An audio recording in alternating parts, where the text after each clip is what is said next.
Look at us. Thursday pod. Season's almost here. This feels right. They all feel right. Eagle Eye Podcast. They all feel right, no matter what day it is. All right. This is Eagle Eye Podcast presented by Nissan. He's Reuben Frank. I'm Dave Zangaro. We're getting close.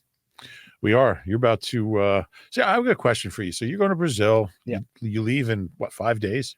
Sure. So it's cold down there. Not really. Chilly, 60s, 50s, It gets 60s. chilly at night. Yeah. I mean, the last thing you want to do is pack heavy for a trip like this. You're only going to be there a couple of days. Mm-hmm. You probably want to do a carry-on. Have you I've actually topic? been thinking. I'm normally a checked bag guy. Right. I might check a bag anyway because we're flying with our photographer, and he's going to have to check bags. So part of me thinks might as well. So I haven't made that decision yet. Okay. Either way, I think I'm going to pack pretty light. But the tricky thing is in Brazil, I understand like culturally, if you go out to dinner, like you're supposed to not get like dressed up to the nines, but you're supposed to put a little effort into what you wear. Yeah. So I don't want to stand out in the wrong way when I'm in a foreign country. So I might have to pack a little more than I'm used to. When we had a preseason game in London in 91, one of our traveling party, we were all at an Indian restaurant, about 10 of us, and one of the guys asked for he wanted to take his food back to the hotel, I guess. So he told the waiter, he's like, takeaway. He's like, they speak English, but he was like, takeaway. Apparently takeaway means you hate your food and you want to fight the chef. So like they were all offended and he was asked to leave, and it was a whole thing. And it's somebody you know.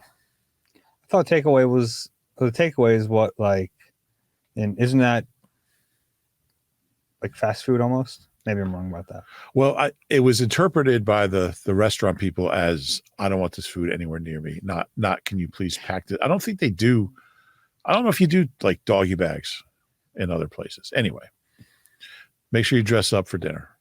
Yeah, try to abide by any customs. I'm getting excited for it. I know that there's a lot of logistical nightmare type things about this trip. We'll talk about, some of the Eagles were asked about their excitement level for this trip, and it's not very high, but ultimately, like, I get to cross off a cool country and I'm not paying for it. So that's cool. Oh, you're not paying? Didn't you hear? Newsflash. We have a lot to talk about today. We have some news at the top of the show we'll get to. There was a practice today. They were over at the link getting some operations work in at the actual stadium. We'll have some questions at the end, and we talked to a few players. But let's start with the big news of the day. James Bradberry, during Wednesday's practice, late in Wednesday's practice, actually suffered a lower leg injury. He's out 6 to 8 weeks. That's the word. He's already on IR, so he has to miss at least 4. Not great after they kept him on the roster. Yeah, and it raises a bunch of questions. I mean, it's kind of weird that the very same day they moved him from corner to safety, or at least they announced it. He got hurt taking his first rep as a safety, and then the day after he makes the team against everyone's predictions, he gets hurt again. Now practice was open only for individual on Wednesday, so we weren't in the building. They were in the bubble. We had all been escorted out of the building by the time he got hurt, so we didn't know. We didn't see it. It was released through Eagles news service, I guess. But yeah, look, we talked about this yesterday. Why is he on the team? And it's not second guessing because I didn't get it then. I don't get it now. Now they got it. They have to pay a salary, which isn't a huge number, but I didn't get it then. I just don't understand it. I don't know why he's here. I've already seen like a bunch of people like, this is convenient. It isn't. I agree that like some injuries are like the Anaya Smith injury. We get it, what they're doing there. This injury, you could say like, well, maybe they want to save face and this and that. They want to trade this guy. Him getting hurt, even though it's like it's obviously a pretty low percentage chance they'd be able to trade him. If they could get anything for him, they would do it.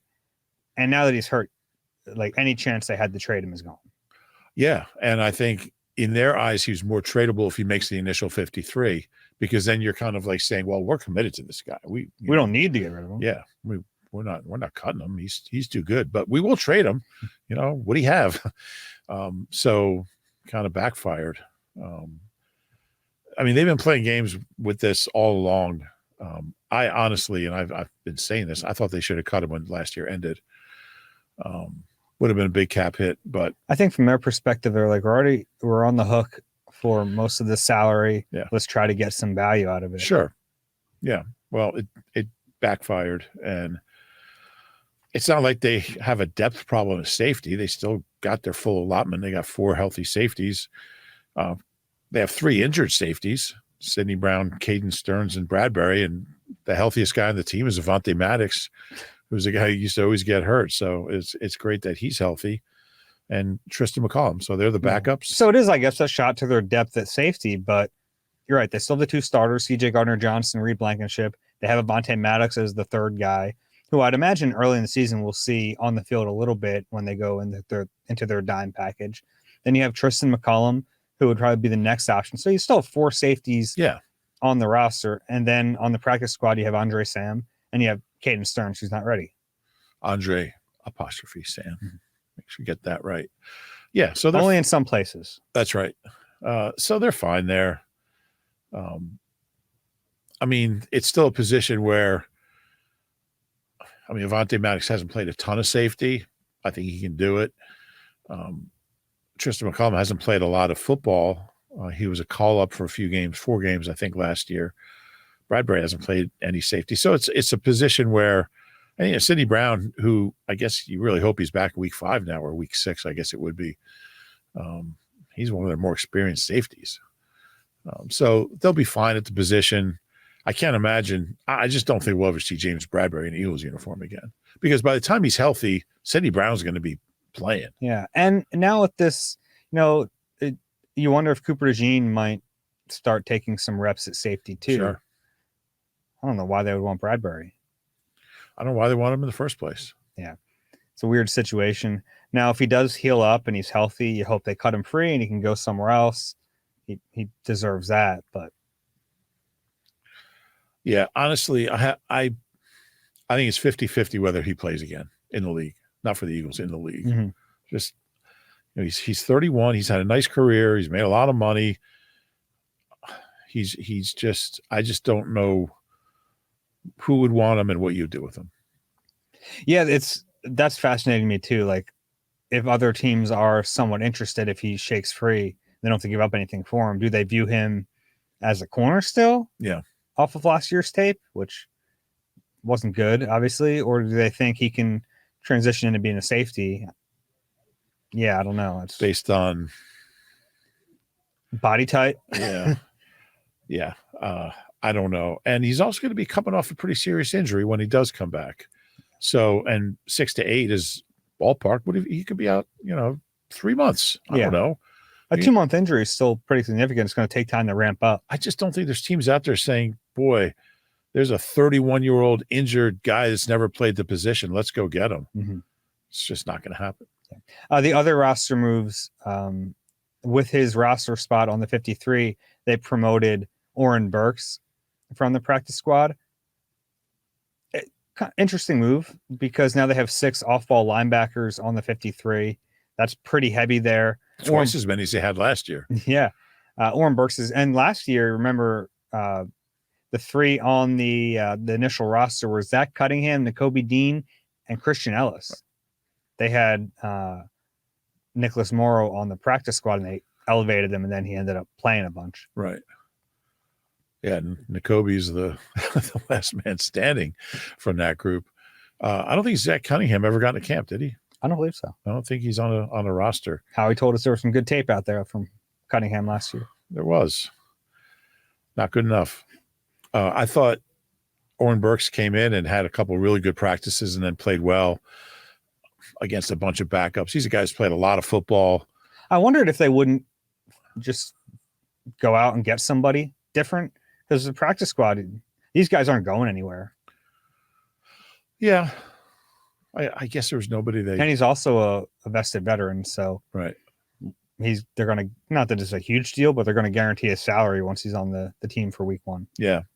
I thought he looked pretty good in the very, very brief time that we saw him last week. And I guess it doesn't really. I wonder. And again, he missed almost all training camp with an injury. We should mention that. Yeah, knee injury. I wonder what goes into that decision though, because they're obviously going to have some people up for this game. They don't have a third tight end. They don't really have a backup center, so they're going to have to elevate at least. I would think they'll elevate Jack Stoll and maybe Brett Toth, who is back by the way. They signed Brett Toth to the practice squad, so now they have Brett Toth, Nick Gates, and Dylan McMahon as the potential backup center for game days. So they have 3 different guys who could maybe fill that role. Brett Toth was the second team center all of training camp. Yeah. I'm not sure he'd be the guy I'd promote, but based on I think he will be though. Based on depth chart, he would be. Mm-hmm. So they know they're going to have to elevate those 2 guys. Why not sign one of them to the 53? That's and then question. I don't know. I just wonder what goes into that.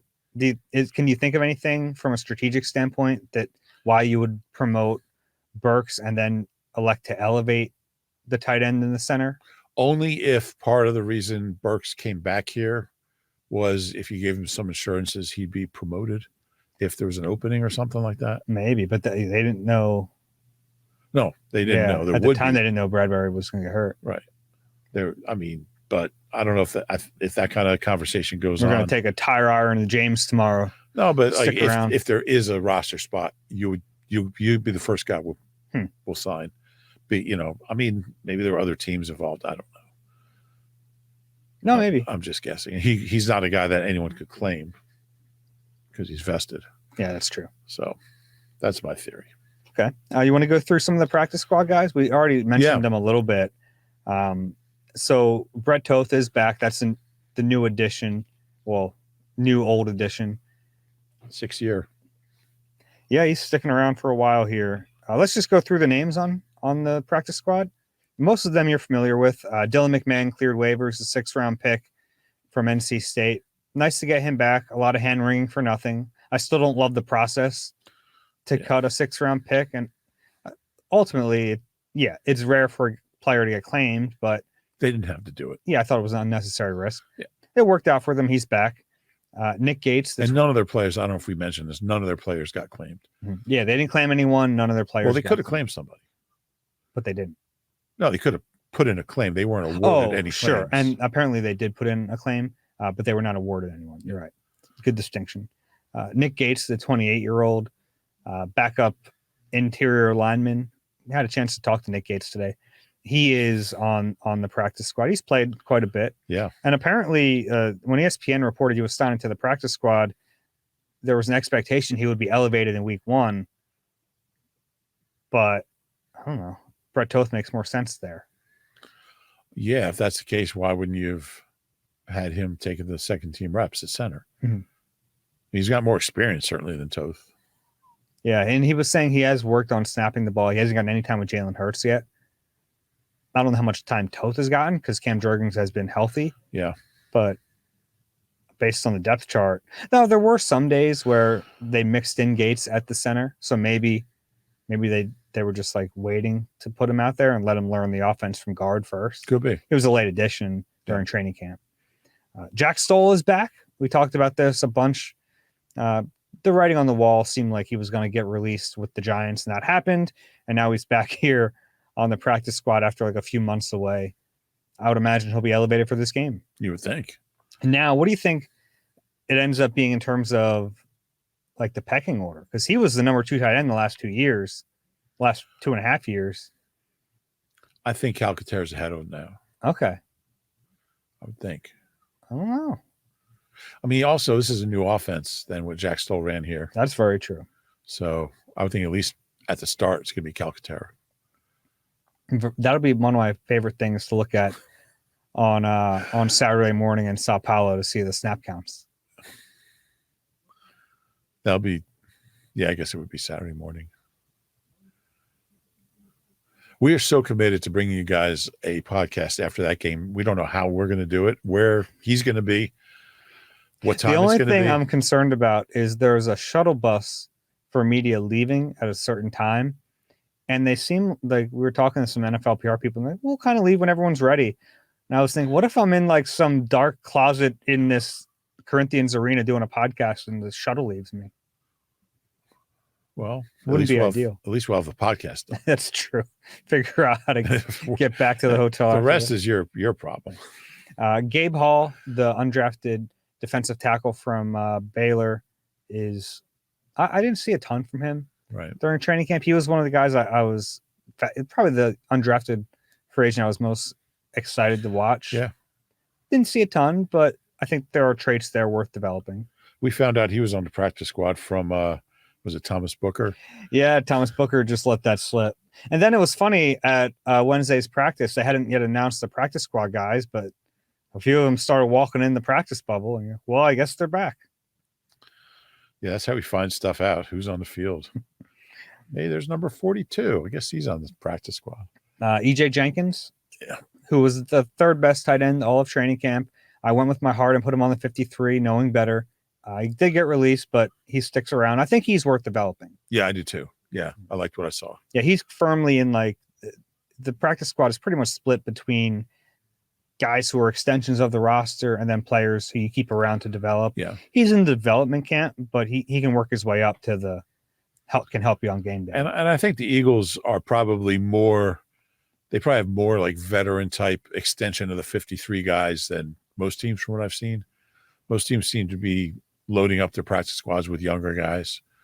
There's a few, but for Howie, I mean, yeah, there's like half these spots are veteran guys. Yeah, I'd have to look around the league. That'd be a fun experiment though, just to see. I'll let you count. You got a long flight. I'll let you count those up on the way. Yeah. Andre Sam, the safety from LSU. He had a nice summer. I like Andre Sam. Yeah, I think there might be something there. Definitely worth keeping around. You know what I call him? I call him Feisty. You call him like that's his name? Feisty? No, I don't call him. Hey, Feisty. We're not allowed to talk to him, but until next week. But he's a feisty guy, feisty kid. I like the way he plays. Oren Burks was on the practice squad. Now he's elevated. Paris Campbell, another veteran who was going to be the third wide receiver if they didn't make a move. Do you agree with that? Yeah, we talked about that. I'm going to see if I'm going to find my projected practice squad.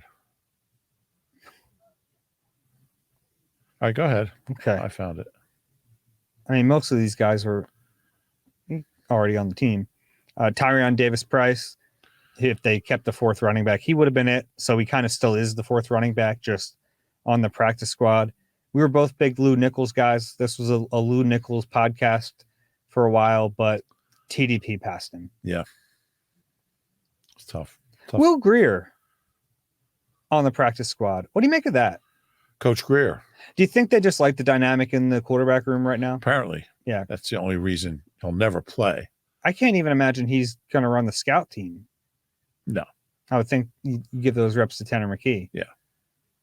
That was an odd one. Yeah. Brandon Smith, the big linebacker from Penn State, been around for a little while now, but I like him. I think he can offer something. He's played special teams a little bit for the Eagles late last season. Yeah. I think that might be they have so many special teams linebackers now, but if there are some injuries, I could see him maybe helping this year. Caden Stearns, still injured. He was doing a little bit on the field today with the trainer. Looks a little better. Still not ready to play. Has a sleeve on his one leg. Laken Vakalehi. Left leg, I believe, right? He's his left leg. Yeah. Vakalehi, the Australian roster exemption, he's there. One new player, though. Marcus Rosemy-Jacksaint was with Washington this summer. So maybe they were watching a lot of... What's his name? Marcus Rosemy-Jacksaint. Wasn't he one of Spinal Tap's drummers? It does feel like a name that's made up. But he's not. He's a real player, undrafted out of Georgia. Okay. Do you think this is one of those where they were like watching so much Dotson and they thought, oh, wait, who's that kid? No, I think they just liked his name. Either that or you made it up. It's the best Eagles name since Weston Steelhammer. Remember him, the safety? I do. Yeah. Like Jefferson Steelplex. Weston Steelhammer is one of my favorite football names ever. Air Force. That's the practice squad. They still have a couple spots open. All right, let me check my I had Darian Kennard. He's on the roster. I had Nick Gates, Brett Toth, Paris Campbell, Joseph Nagata, TDP, Tyrion Davis Price, Kendall Milton's he's not on it. I had Griffin A. Bear. He didn't make it. I had Jenkins, PJ Mustafer. He's not around anymore, is he? He's gone. We just went through the names. Yeah, I'm just saying. Sean Stevens. No Sean Stevens. Andre Sam, Zach McPherson, Terrell Lewis, Oren Burks. It's like about half of them. Life's rough. Okay. Glad we got through that. Let's take a break. We'll talk about some practice stuff on the other side. You're invited to the Birds Take Brazil pregame party. Meet NBC Sports Philadelphia experts for a live Q&A all about your Eagles. Celebrate with special guests and giveaways. We'll see you at the Birds Take Brazil pregame party September 6th, presented by Toyota, the official automotive partner of the NFL. I'm just going to go through some roster moves involving former Eagles. You want to do that real quick? Or do you have a spot for that later? You're giving me that look. I don't have that. Okay, go ahead. You don't want to do this? How many do you have here? Just like 3 or 4. Okay. The Bills signed Deion Kane to their practice squad, our old friend Deion Kane. I'm still not allowed to talk to him. The Steelers released Quez Watkins. The Colts released both Greg Ward and Tyree Cleveland. It's hard to imagine they have much of a receiver core after that. The Dolphins cut Jack Driscoll. A little surprising there. I think it'd be worth the Eagles signing him to the practice squad if he doesn't have any other offers. Yeah. Giants released Mario Goodrich. The Jets signed Bruce Hector to their practice squad. Wow.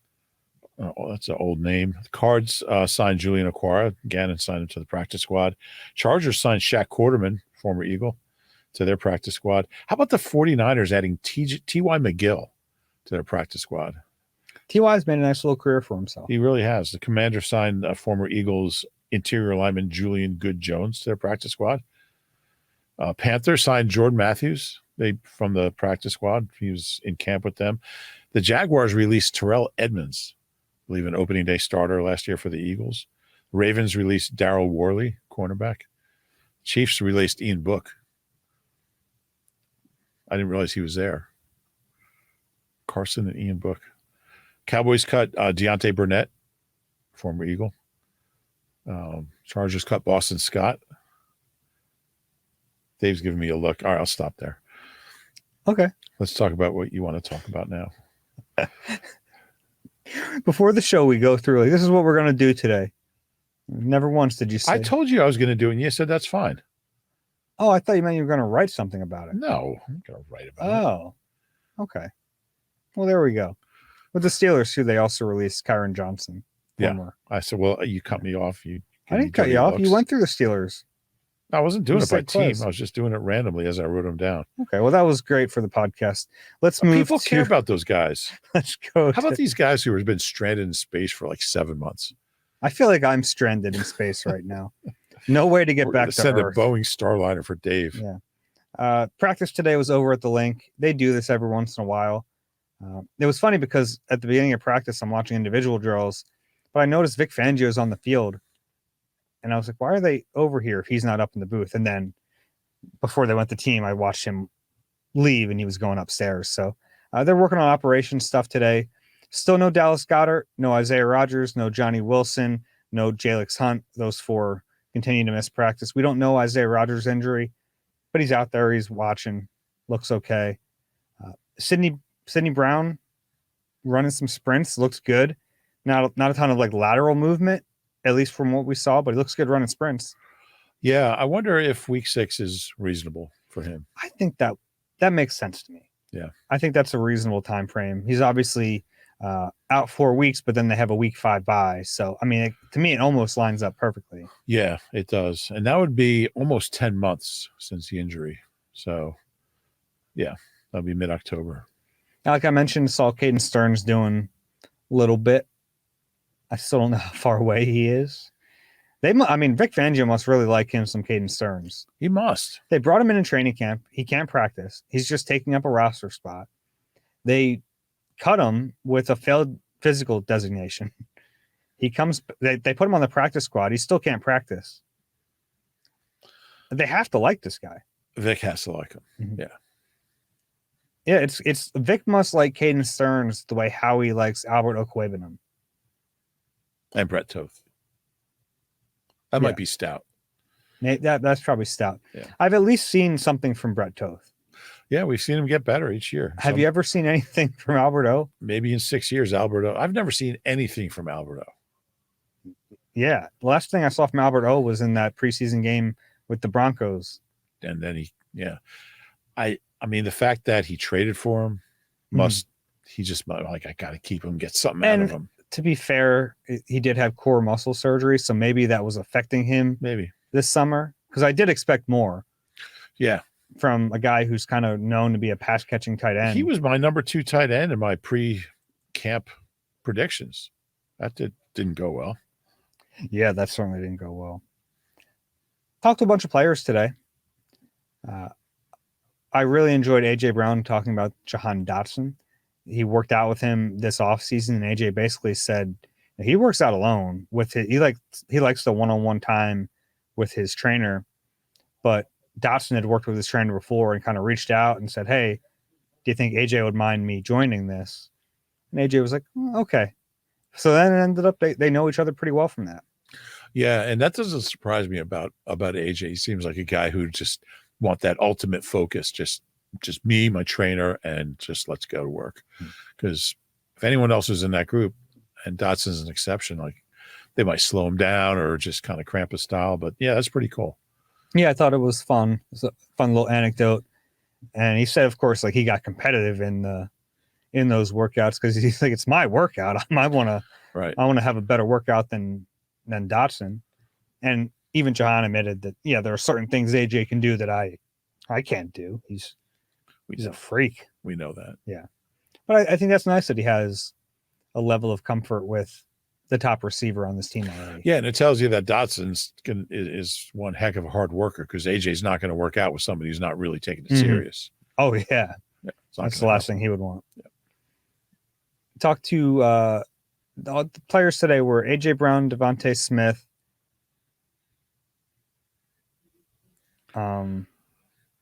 Nick Gates. And today's the last day. And Jahan Dotson. Today's the last day we'll have players spoon-fed to us. Yeah, well, eventually we'll have locker room access. Sunday, I would think. Yeah. It was nice to talk to these guys, though. A few of them were asked about Brazil, and it seems very clear that this trip is not going to be their favorite thing. It's very businesslike. AJ said they had a meeting on Wednesday about the trip to Sao Paulo and a bunch of don't do's, he said. So one of them was like, basically don't walk down the street with your phone out, like be aware of that stuff. He said, I'm basically going to stay in my hotel room. And I think that's really what the whole team is going to do. It's a shame they weren't able to figure out this trip in a way that the players could actually like make it an experience and see some of the culture. But I don't even know if they want that. I mean, this is an important game. This is an NFC game. It's going to set the tone for the season. It's not a vacation. They're going down there to win a football game. Yeah, boy, it's a challenge. Just the length of the flight, getting these guys. I mean, I don't know what the exact schedule is when they get in. You would think they do just go run around in a field somewhere, just like have some sort of walkthrough, because it's a long time to be sitting. Keeping them hydrated on the flight, making sure they get rest. You don't have the jet lag issue, so that's good. It's only an hour different, but I think a big part of this game is going to be who handles the challenges of the travel better. You know, which team has their guys more ready to go on Friday night, because it's not easy. Yeah, it's going to be a quick trip. I mean, they're going to be flying for almost as much time as they're in Sao Paulo. Like 20 hours of flying. And they're on a charter, but still. And I get that the Falcons game is not till a week from Monday, but that's a tough turnaround. That trip will take a lot out of you. Being in the air that long, 33,000 feet, it dehydrates you. You know, 2 weeks from. Well, a week from the game. A week from Monday from the game. Yeah. So, yeah, I don't think it's a slam dunk that by Falcons game everyone's fine and it's out of their system. I think it's a lot.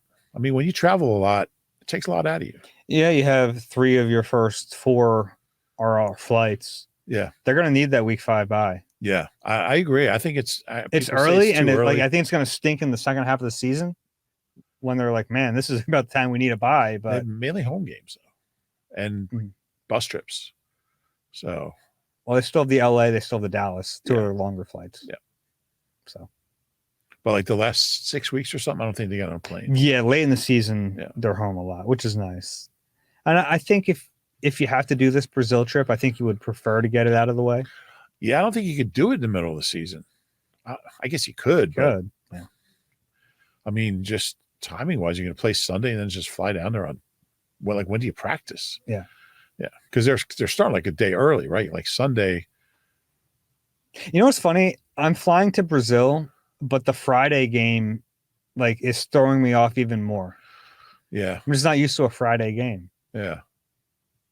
Well, like they have like some sort of practice. They never do anything the day before a game. Yeah, and so it's all different. They're going to have a practice at the stadium the day before the game, which is going to be, I think, a glorified walkthrough. Yeah, they're not going to actually practice. No, but it's nice for them. They get the practice at the actual stadium because they're the home team technically for this game. So I'm guessing that's why they get the practice at the actual stadium. So they'll get to be in the stadium the day before, whereas the Packers are at the training facility. Okay. Every little bit helps, but yeah, it's a lot. Yeah. Talked to Devontae Smith about a bunch of different things. One of my favorite quotes from Devontae, though, and we've heard this about Britton Covey for years, that he's kind of the most well-liked guy in the receiver room. He kind of brings levity. Devontae Smith said he's the light of the room. What a nice little compliment. I would love to be called the light of the room. On this room, I mean, it's like not a lot of competition, but I think I'd probably be the light. Jeez. So I'm 2 of 2? Yeah. All right. Yeah, Covey's great. He's a trip. It's funny because you think like, does AJ Brown like Britton Covey? Does Devontae Smith they love him? Yeah. Like their like favorite person. Hurts really likes him. Listening to him yesterday, we talked to Britton yesterday, Wednesday. Boy, he comes across like a coach, doesn't he? Like I could really see him coaching one day. Yeah, we haven't had a pod since we're so these daily pods in training camp. We haven't talked since we spoke with Britton Covey. He understands why they traded for Jahan Dotson. I think he's understandably a little disappointed. A little miffed. He seemed a little miffed. Yeah, he wants the opportunity to play offense. And he's probably not going to get much of that anymore. Right. So, and I appreciate that about him. He's a competitor. He really believes. I mean, look, Jahan Dotson's a better receiver than him. I mean, sure. More, I don't know if better is the right word, but just capable of doing more things. It is. Man, he's better. Yeah. But he's so competitive like that in his mind, they didn't have to do that. So he's disappointed. Yeah. Do you think there will be any situations where we see him on the field on offense? I think there will be. Yeah. I don't think there'll be a ton, but I think maybe 5 or 6 reps a game. He might catch a pass a game. He brought up the fact that Dotson has played more outside than inside. I think that's what he's telling. Like based on, we talked to JP Finley from Washington, and he thinks that Dotson's best fit is actually inside. So I don't know. He's played more outside. He has. Yeah. So I don't know if that necessarily tracks. But I like that Covey wants to play. I still think Johnny Wilson's going to play more than him. Oh, that's interesting. I think the function of Johnny Wilson is easier to find. Yeah, I think that could be the case.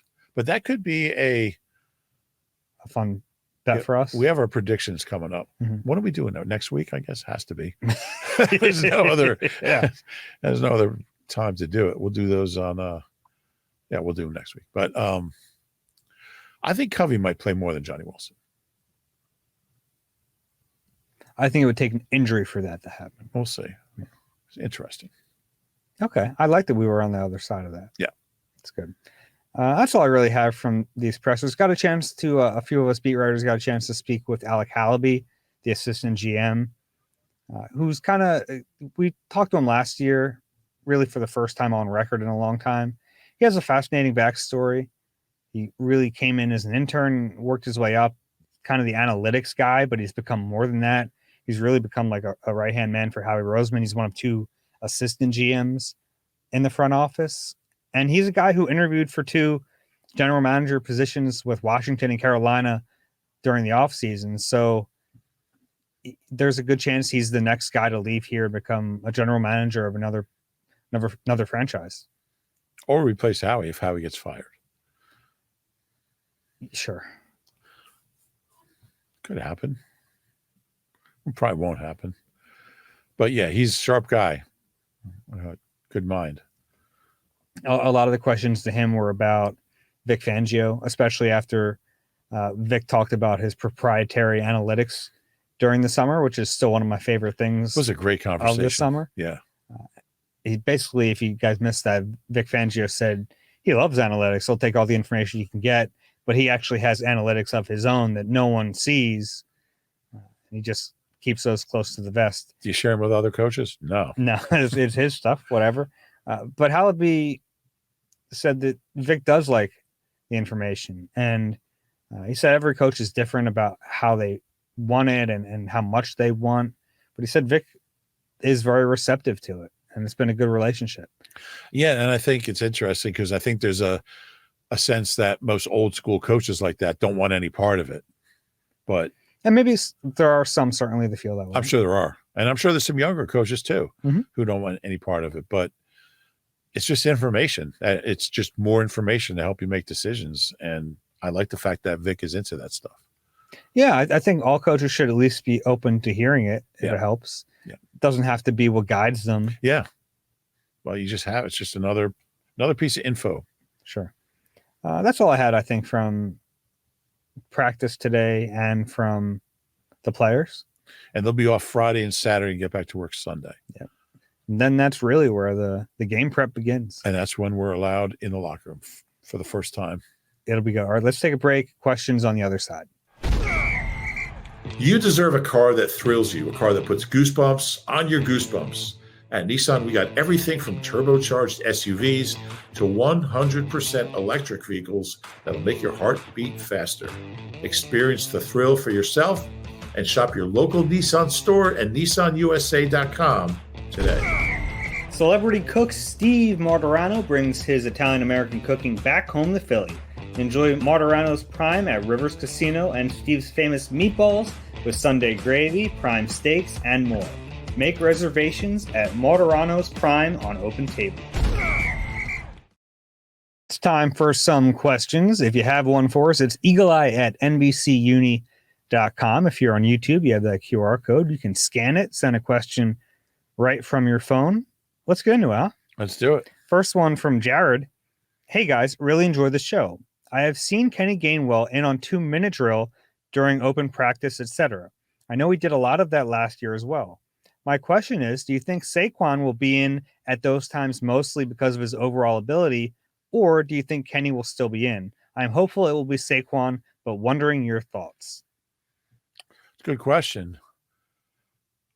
I don't think you'll see wholesale like Miles or DeAndre Swift just comes out in those situations. I don't think it's going to be that. But I do think at times you'll see Gainwell in those situations, but I think it'll be mainly Saquon. Yeah, I'm fascinated by this, though, because even when Kenny wasn't getting worked into the rotation, you knew he had certain situations. Right. He was going to get his snaps no matter what. And I think a big part of that was just that they trusted him more than DeAndre Swift and Miles Sanders. I think they're going to be able to trust Saquon. Saquon's going to know the situation. He's going to know when to get inbounds and out of bounds, and he's going to have that football IQ to him. Yeah, and I think when we see Gainwell be more, all right, let's give Gainwell the series here. I don't think it'll be situationally like we're in 2 minute.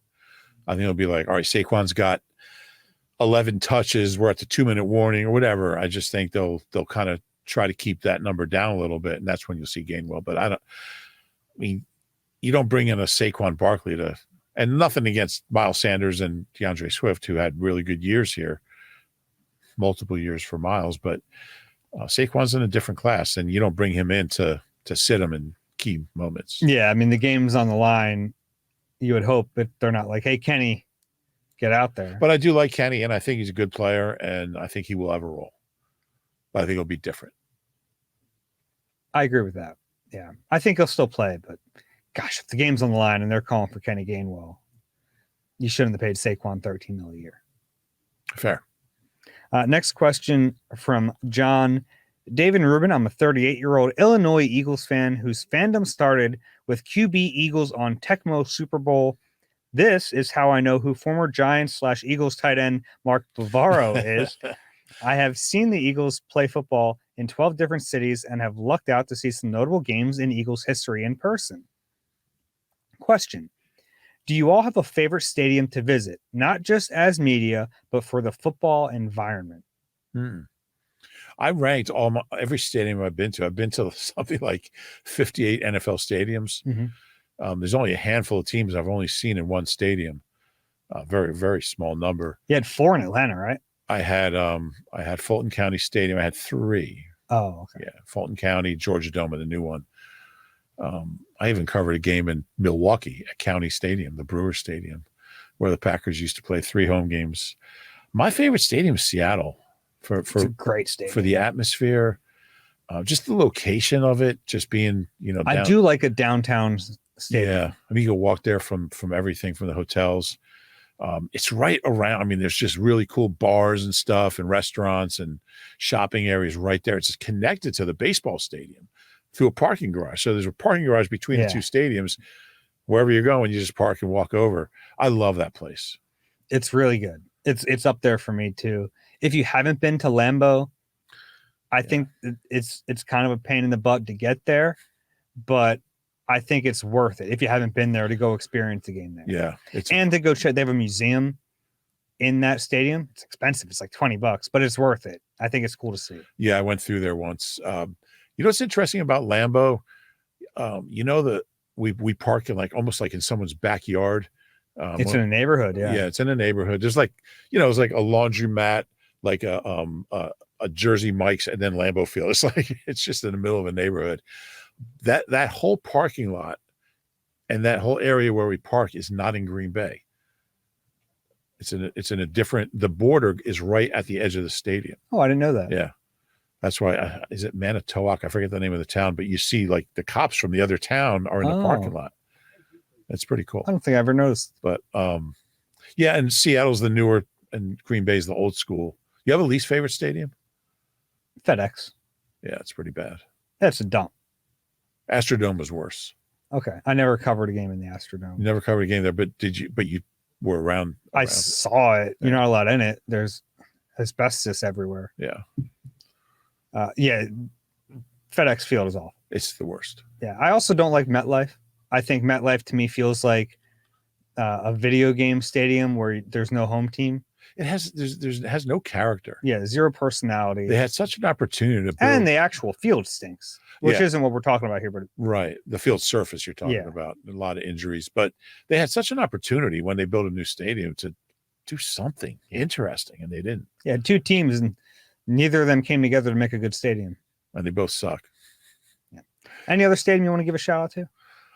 Oh, I mean, like you said, any downtown. I like going to Baltimore and just you walk around, you have dinner, you get your crab cakes, and you just walk into the stadium. Yeah. I like the location in Chicago. I hated. I can't emphasize how much I hate the renovations to it. It looks like they put Soldier Field in a spaceship. It looks like it's like a Parliament Funkadelic album cover. It's very bizarre. It is. The old Soldier Field was pretty classy. Mm-hmm. And the location is tough to beat. Yeah. That's why I know they're talking about playing outside of the city. Gosh, the location's so perfect right now. I know. We walked there from your hotel last time we were out there. Yeah, I walked the last game we were there a couple years ago, and it was a bad decision. It was a very cold day in December. Yeah, that happens there. My phone froze. It wasn't good. Next question from John. Who do you think is the best healthy Eagles player that will not start in week 1 in Brazil? Their best healthy player who will not start in week 1 in Brazil. Oh, Covey. I still think he might start. Maybe Keely Ringo. Maybe Keely Ringo. Maybe Oren Burks. I don't think it would be Oren Burks.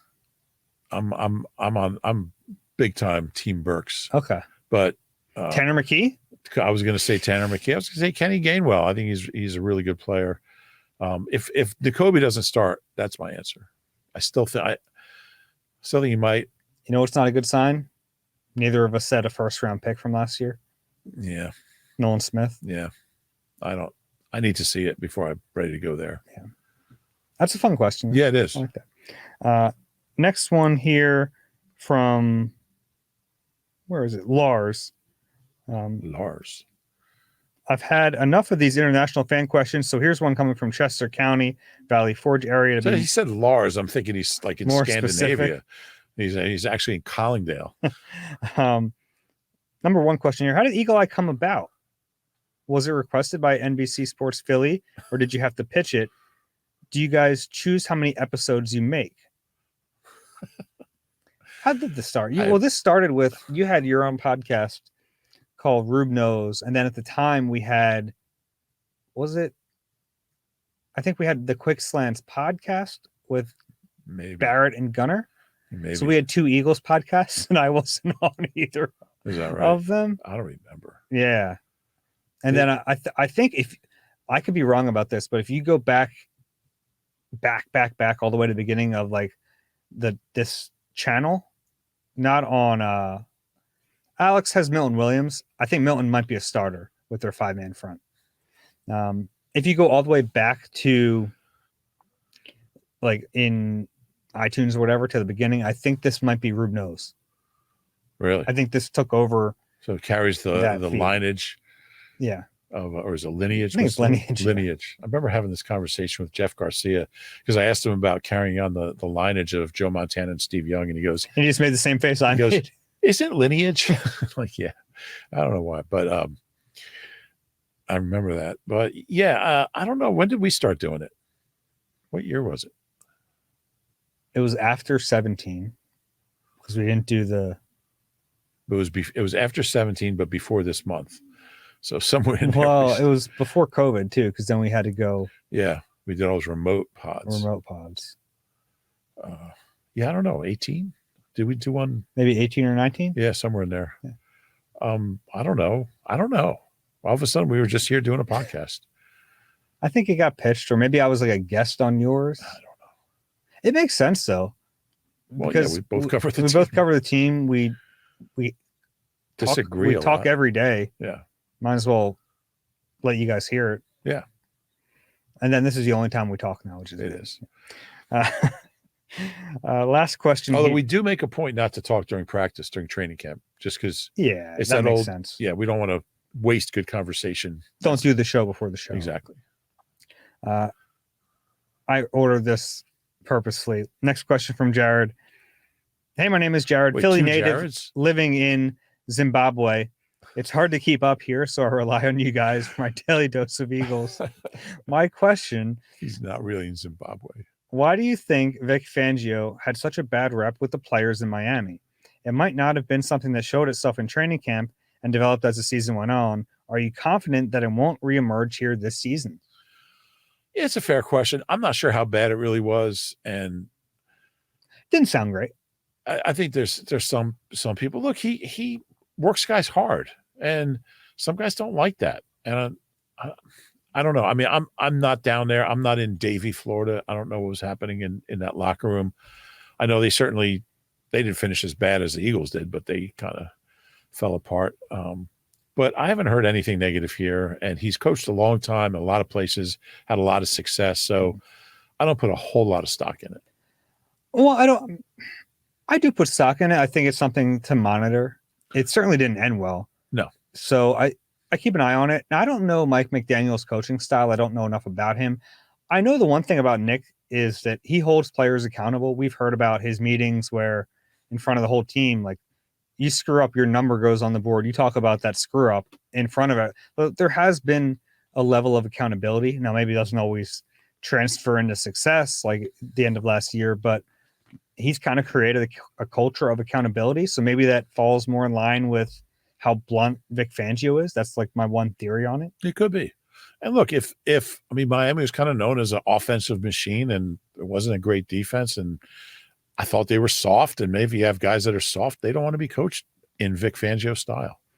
Yeah, that's the one thing about Vic is that he'll let you know exactly what he thinks of you. Yeah. And he'll let us know what he thinks of people, Yes, which he will. we appreciate. We do. That's the only question I had today, or the last questions we had. Eagle at NBCUni.com. QR code is on the screen. Anything else here? Pack light. Yeah, I have to start like thinking about what to bring. Yeah. I'm a good packer, though. Are you? You're playing the right team. I see. It was terrible. Not great. Not good. Got any plans for the off days? Gonna work on my Portuguese. We have Birds Huddle on Friday, so we don't really have an off day. We have a Saturday off day. Yeah, we do. Any big plans for Saturday? Might be the last off day in a long time. Yeah, that's true. I'm working on a new piece on the piano. Oh, okay. It's a Chopin waltz in B minor, Opus 69. Work on that a little bit. Nice. I might get outside a little bit, enjoy some good weather, and then college football starts up. Oh, really? Yeah. Well, cross country season starts this weekend, so Okay. There's a lot of meets. Temple has a new cross country course, by the way, at Ambler. You know, their campus up on 309. So if you want to go to the meet this weekend with me, let me know. I'll meet you there. I'll get us some tickets. Okay. I'll meet you there. I'll be right in the parking lot. All right, I'll see waiting you for you. If you enjoy the Eagle Eye podcast, please rate and subscribe wherever you get your pods. If you're watching on YouTube, please click the like button and subscribe there as well. Any final words? No, we'll see you guys soon. Yep. Take care, everyone. Have a good weekend. This has been Eagle Eye presented by Nissan. We'll talk to you soon.